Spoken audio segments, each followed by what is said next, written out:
2 Kings 16. In the 17th year of Pekah son of Remaliah, Ahaz son of Jotham king of Judah began to reign. Ahaz was 20 years old when he became king, and he reigned in Jerusalem 16 years. Unlike David, his father, he did not do what was right in the eyes of the Lord his God. He followed the ways of the kings of Israel, and even sacrificed his son in the fire, engaging in the detestable practices of the nations the Lord had driven out before the Israelites. He offered sacrifices and burnt incense at the high places, on the hilltops, and under every spreading tree.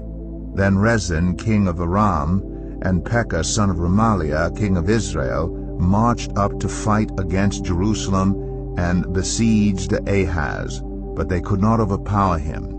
At that time Rezin king of Aram recovered Elath for Aram by driving out the people of Judah. Edomites then moved into Elath and have lived there to this day. Ahaz sent messengers to say to Tiglath-Pileser king of Assyria, I am your servant and vassal. Come up and save me out of the hand of the king of Aram and of the king of Israel, who are attacking me.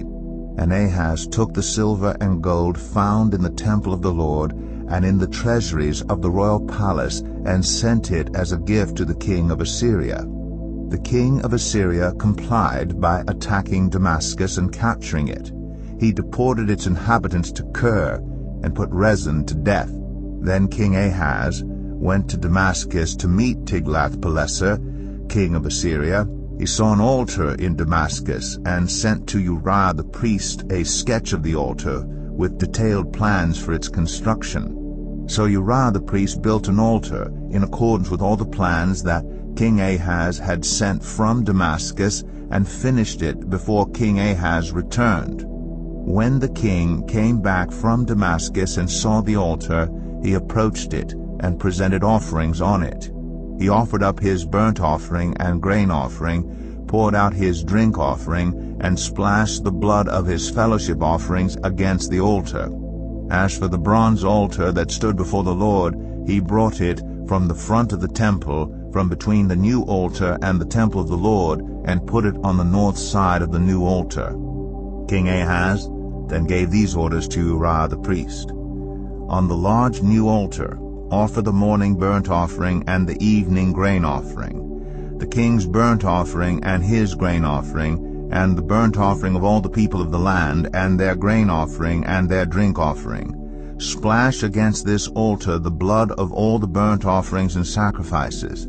But I will use the bronze altar for seeking guidance. And Uriah the priest did just as King Ahaz had ordered.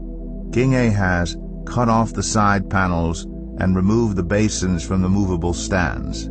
He removed the sieve from the bronze bowls that supported it and set it on a stone base. He took away the Sabbath canopy that had been built at the temple and removed the royal entryway outside the temple of the Lord in deference to the king of Assyria. As for the other events of the reign of Ahaz and what he did, are they not written in the book of the annals of the kings of Judah?